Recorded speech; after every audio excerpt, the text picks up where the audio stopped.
जगतसिंहपुर युवती को दुष्कर्म और गर्भवती घटना रे बीजेडी एक प्रतिनिधि दल एसपी को भेटी घटना संपर्क में आलोचना करिसेंती। पूर्वतन विधायक प्रशांत कुमार मुदुली, संबित राउतराय, पूर्वतन सांसद डॉक्टर राजश्री मल्लिक, जगतसिंहपुर ब्लॉक अध्यक्ष कनक प्रभा लेंगा,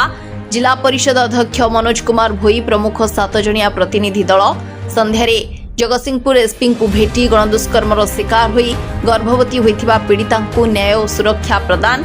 अभियुक्त मानक विरोध में दृढ़ कार्यानुष्ठान तथा पेट्रोलिंग एवं चोरा निशा द्रव्य रोकवा आदि संपर्क में पुंखानुपुंख आलोचना करते। तेज एसपी पक्षर पुलिस को क्रियाशील करने प्रतिश्रुति पाइथिबा कहिसेंती पूर्वतन विधायक प्रशांत मुदुली। नारी निर्यातना एवं ये जो दुष्कर्म बढ़ी बढ़ी चली सारा राज्य रे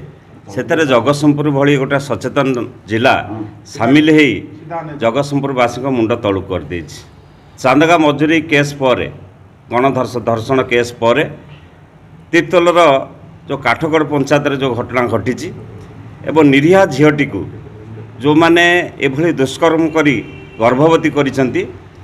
एथिरे आज सारा जगतसिंहपुरवासी सारा राज्यवासी मर्माहत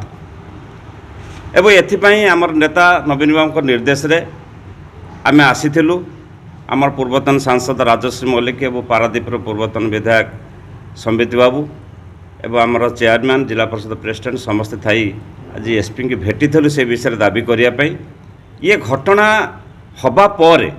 जो एक्शन निया जाउची से बड़ कथा नुह। बड़ कथा हूँ राज्य में जिले में विशेष करी ये केस केमी न बढ़िबो एवं लोक मान भितर जो साहसटा बढ़ी जाइए प्रशासन जो ढिला हो जाइए पुलिस प्रशासन जो बेपरुआ हो जाइए एवं से ये सरकार दायी एवं ये प्रशासन को क्रियाशील करिया पड़िबो लोक मान पाखरे सचेतनता बढ़ाइया पड़िबो दंड मिलवाई समस्त व्यवस्था करियार प्रतिश्रुति एसपी तो देइछंती। आमे सबुठ बेसी उद्विग्न जे झीटी निरीह झीटी केमती न्याय पाइबो तार जेहेतु से अंतसत्ता अच्छी 6+7+ अच्छी से केमती सुरक्षित भाव में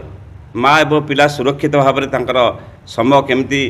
आगामी दिन में सुरक्षित हम एवं लोक मान पाखे से विश्वास दबार अच्छी। Bureau report, Paradip exclusive.